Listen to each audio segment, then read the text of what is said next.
Dr. Sam Motsuenyane dedicated his life to improving the lives of the previously disadvantaged. During his send-off, many described him as a generous man who advocated for township and rural economic development.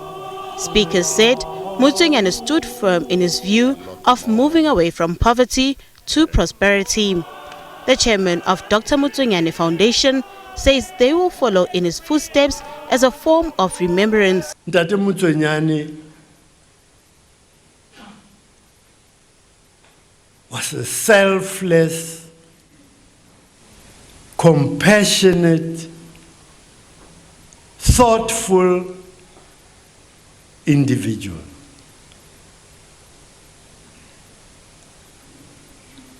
In the 15 years that I've been on the foundation, I have yet to hear him advocate something that would benefit him.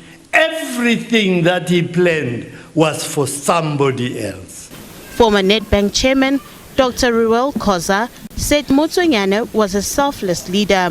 Dr. Motsuenyane purposefully chose to be in the third category, to be one of those who do good works, to improve the lives of all people through impactful, commendable deeds and an edifying legacy.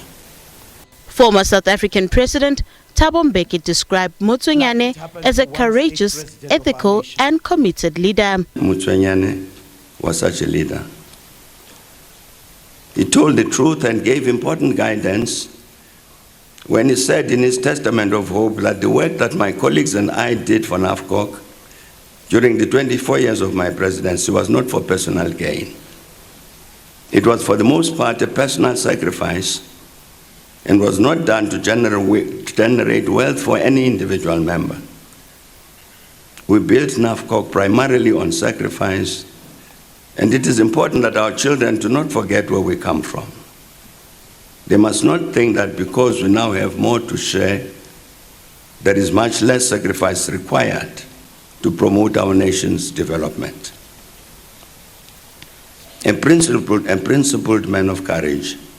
African Bank says it will work on improving the bank as its tribute to the man known as the father of black business. We had to build up African Bank so that it can stand up on its own 2 feet, with the muscle to support our people and the communities we serve. We had to grow to be able to extend a helping hand to small businesses.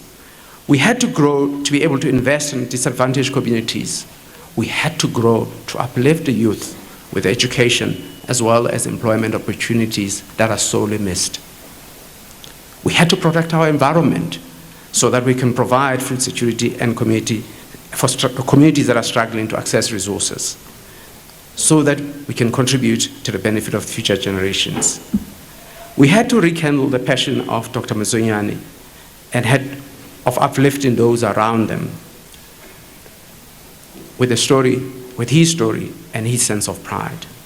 It is perhaps the greatest tribute we can pay to him, for the work he started and advocated his entire life is not yet done. Nothando Makutulela, SABC News, Johannesburg.